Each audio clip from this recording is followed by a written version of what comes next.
शिव पूजा महात्म्य वर्णन। सूत जी बोले, इस प्रकार भगवान महेश्वर के द्वारा क्षण मात्र में त्रिपुर को भस्म कर देने पर तथा महेश्वर के चले जाने पर ब्रह्मा जी इंद्र से इस प्रकार बोले। ब्रह्मा जी बोले, तार नामक दैत्य का पुत्र महाबलवान तारकाक्ष और विद्युन्माली आदि राक्षस राज भी अपने बांधवों सहित शिवजी की माया से मोहित हो सभी नष्ट हो गए।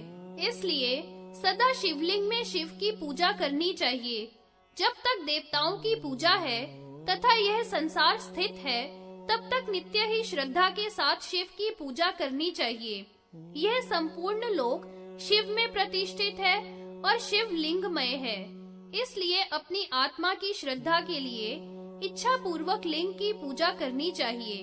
देव, दैत्य, दानव, यक्ष, विद्याधर, सिद्ध, राक्षस, पिशीतारान, पितृ, मनुष्य, पिशाच, किन्नर आदि सभी अपनी सिद्धि के लिए लिंग की अर्चना करते हैं, इसमें संदेह नहीं। इसलिए हे देवताओं, जैसे भी हो लिंग की पूजा करनी चाहिए। हम सब देव देव महादेव जो बुद्धिमान हैं, उनके पशु हैं। इसलिए पशुता को छोड़कर पाशुपात व्रत धारण करना चाहिए। महादेव को हमेशा लिंग मूर्ति में पूजना चाहिए। हे श्रेष्ठ देवताओं, प्राणायाम पूर्वक ओमकार के द्वारा सब अंगों में भस्म लगानी चाहिए। कर्म इंद्रियों को रोककर आत्मा को शरीर में निरोध कर अग्नि और भस्म का स्पर्श करना चाहिए। हे देवताओं, पाशुपत व्रत को धारण करने वाला योगी पुरुष सब तत्वों का ज्ञाता होता है तथा संसार रूपी जाल से छूटकर मोक्ष को प्राप्त करता है। इस प्रकार का पाशुपत योग करके लिंग में परमेश्वर की पूजा करते हुए मैंने विष्णु भगवान को देखा है।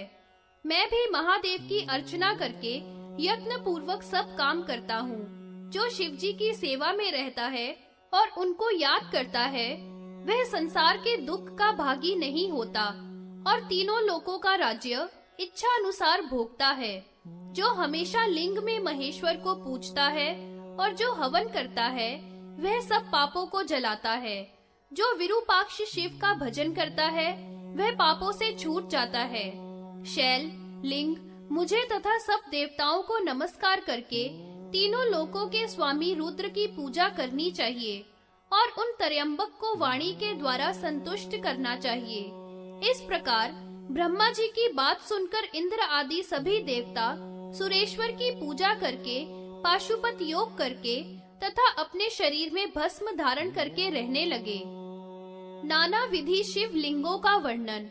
सूत जी बोले, ब्रह्मा की आज्ञा से अधिकार के अनुसार विश्वकर्मा ने लिंगों की कल्पना की।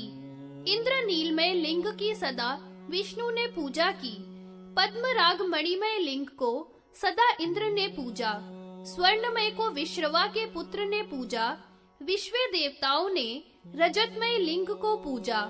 वसुओं ने कांतिकमय, वायु ने पीतलमय, अश्विनी कुमारों ने पार्थिव के लिंग की पूजा की। वरुण ने स्फटिक मणि का, आदित्यों ने ताम्रमय, सोमराज ने मौक्तिक लिंग की पूजा की। अनंत आदि नागों ने प्रबालमय और दैत्यों ने लोहमय लिंग का पूजन किया। गुह्यकों ने त्रैलोहिक, चामुंडा ने बालूमय, नैऋति ने लकड़ी के बने शिवलिंग की पूजा की। यम ने मरकत मणि का बना शिवलिंग का पूजन किया। रुद्रों ने शुद्ध भस्ममय का, लक्ष्मी ने विल्प वृक्ष का बना तथा गुह ने गोमय लिंग की पूजा की। मुनियों ने कुशाग्रमय लिंग की। सब वेदों ने दधिमय, पिशाचों ने शीस निर्मित लिंग की पूजा की। अधिक क्या, यह चराचर जगत ही शिवलिंग का अर्चन करने के कारण ही स्थित है, इसमें संदेह नहीं। द्रव्यों के भेद से 6 प्रकार के शिवलिंग कहे हैं। उनके भी 44 भेद है। पहला शैलज, वह 4 प्रकार का है। दूसरा रत्नज, वह 7 प्रकार का है।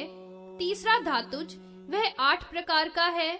चौथा धारुज, वह 16 प्रकार का है। पांचवा मृण्यमय, वह 2 प्रकार का।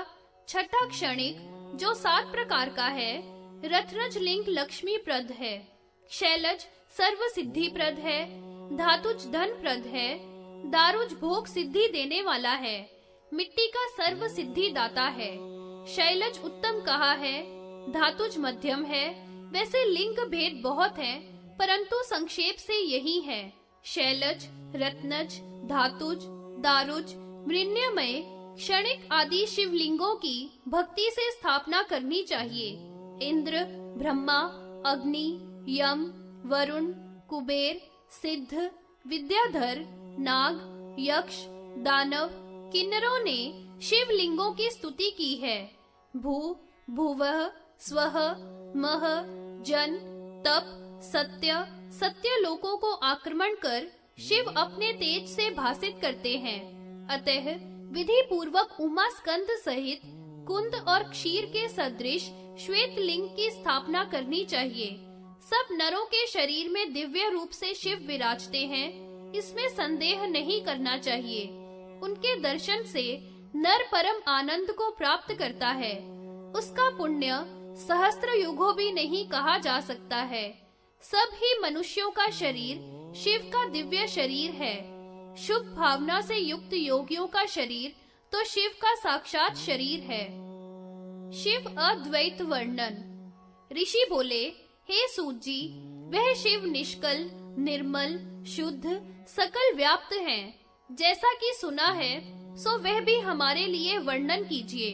सूत जी बोले, परमार्थ को जानने वाले कोई महात्मा शिव को प्रणव रूप कहते हैं, कोई विज्ञान रूप कहते हैं। शब्द आदि विषय ज्ञान ज्ञान कहलाता है, परंतु भ्रांति रहित ज्ञान ही शिव कहलाता है। कोई कोई ऐसा कहते हैं, जो ज्ञान निर्मल, निर्विकल्प, निराश्रय है, गुरु प्रकाशक है, वही शिव तत्व है। ज्ञान के द्वारा ही मुक्ति होती है। ज्ञान की सिद्धि में भगवान का प्रसाद ही कारण है। ज्ञान तथा भगवत प्रसाद दोनों से मुक्ति मिलती है। कोई मुनि उसके रूप की कल्पना इस तरह करते हैं कि स्वर्ग शिव का मस्तक है, आकाश नाभि है, सूर्य, चंद्र और अग्नि उसके नेत्र हैं, दिशा स्रोत है, पाताल उसके चरण है, समुद्र वस्त्र है, देवता भुजा है, तारागण भूषण है, प्रकृति उसकी पत्नी और लिंग पुरुष है, पुष्कर आदि उसके केश हैं, वायु घ्राणज है, श्रुति स्मृति उसकी गति है। सहस्त्र कर्म यज्ञों से जप यज्ञ उत्तम है।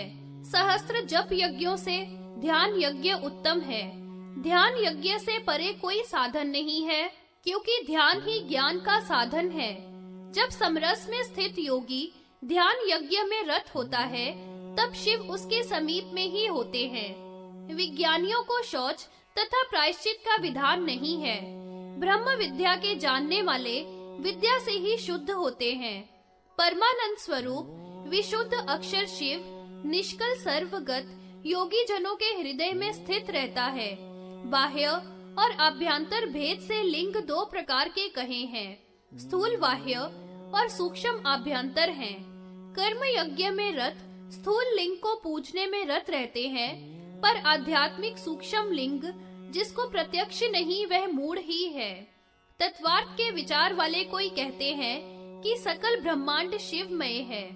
जैसे एक ही आकाश घट मठ भेद से नाना प्रकार का भासता है, एक ही सूर्य जल के घटों में पृथक पृथक भासता है, वैसे ही एक शिव सर्वत्र पृथक पृथक भासता है।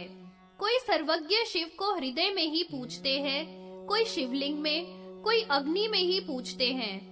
जिस प्रकार के शिव हैं, उसी प्रकार की देवी है, और जिस प्रकार की देवी है वैसे ही शिव हैं। इससे दोनों का अभेद बुद्धि से ही पूजन करना चाहिए। जो धर्मरत भक्ति तथा योग के द्वारा योगेश्वर शिव को सब मूर्तियों में जानकर सर्वत्र पूजते हैं, वे ही देवी सहित पुराण पुरुष शिव को प्राप्त करते हैं।